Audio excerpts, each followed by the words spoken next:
5 to 15 in your whole real estate career. But it doesn't take many more than that. 5 people that know you and love you and never would do business with anybody else and send everybody else they know to you is about all you need. But here's something you might not be thinking about. A lot of times those people are builders or someone that has a business in the same industry you are. And so what we did is we went out and cultivated those allied resources, and now some of our commercial buildings that we own, guess who we own them with? Some of those allied resources. That builder that was an allied resource, it was already given us a lot of business. So we went out and found a way to create another stream of income with him. Okay, the truth is you need people more than they need you, and nobody succeeds alone. And in this industry, that's not being taught to us anywhere. We get frustrated with people, we give up trying to succeed through people, and the truth is, we really need people more than they need us, so we got to figure this part out. As hard as it is, we got to figure this part out. Because remember, Dave said opportunities come from people, and money comes from opportunities. So if we want more money, want more opportunities, we got to go through people. So look on page 7, and this is what a wealthy person's relationships look like. This is what a wealthy business person's relationships look like. And look at number 1 is your mentors and role models. And because you're all here at a Star Power event, you understand the importance of mentors and role models, or you wouldn't be here. See, there are people that know more than we know, and our job is to go seek them out and find out what we can learn from them, just like you're doing here. So mentors and role models. I never have less than 2 people in my life that I'm coaching with. Never. I just never have. And those people, when I look back over the trajectory of our lives and our careers, those people made huge, monumental transition statements for us that made us switch the way we thought and the way we were looking at things so that we could go a different direction.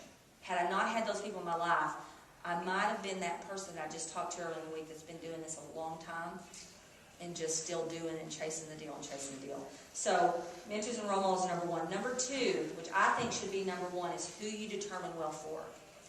No one ever pointed out to me, and I truly believe that besides your spouse, and besides who you believe is your master, the third most important relationship you will ever have in your life that you get to choose is who you determine well for. I had no idea this was important. So I didn't expect out of anything out of anyone that we sent money to. And if you really think about it, if you're determining well for someone and you're committing to that person, there should be some expectations of what you get. So I want to have you kind of write down a couple things that you need to learn to expect from people that you're sending wealth to. Number 1, I want you to look at the lives around the people that follow them. In other words, if they expect you to follow them, then the least you can expect is the people that have been following them, their lives have gotten dramatically better by following them. I'll give a good example of this. I hate to use this, but this is the one example that always sticks out in my mind. I think Mike Ferry is probably one of the smartest men in the real estate industry.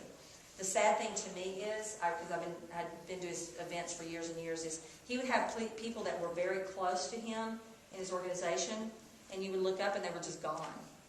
Their lives weren't getting any better. His life was the only one getting better. No one around him was learning how to do what he did or how to build a great business like he did. Or there was no more opportunity for them. And that to me is sad, because the reality is if it should be a covenant relationship. I should wake up every day and worry about you, Keith, and you get to wake up every day and worry about me. And if we do that, we're going to be okay. But what we're having is we're going and sending our money to people that aren't laying awake at night worrying about us. So we're getting what we should get, which is nothing. We're getting nothing. So the second thing I want you to look for is, do they know how to make lots of money? Do they have multiple streams of income? If you're sending money to somebody and they don't have multiple streams of income, what are they going to teach you how to do that? It means 2 things. They don't know how, and they certainly aren't creating any more opportunity for you to take advantage of to go do that. So I want us to be real careful and say, why should I spend my time and energy and my money here if they can't even figure out how to make multiple streams of income? And then the third thing is, are they willing to teach me, if they're successful at business, are they willing to teach me the things that they use to get them where they are? Because I want to be around people that are willing to teach me what they've already learned how to do. You know, a good example is this. We own, you'll see our buckets in a minute, but 6 of our offices that we own. In any given month at the foreclosure sale, you'll see all these little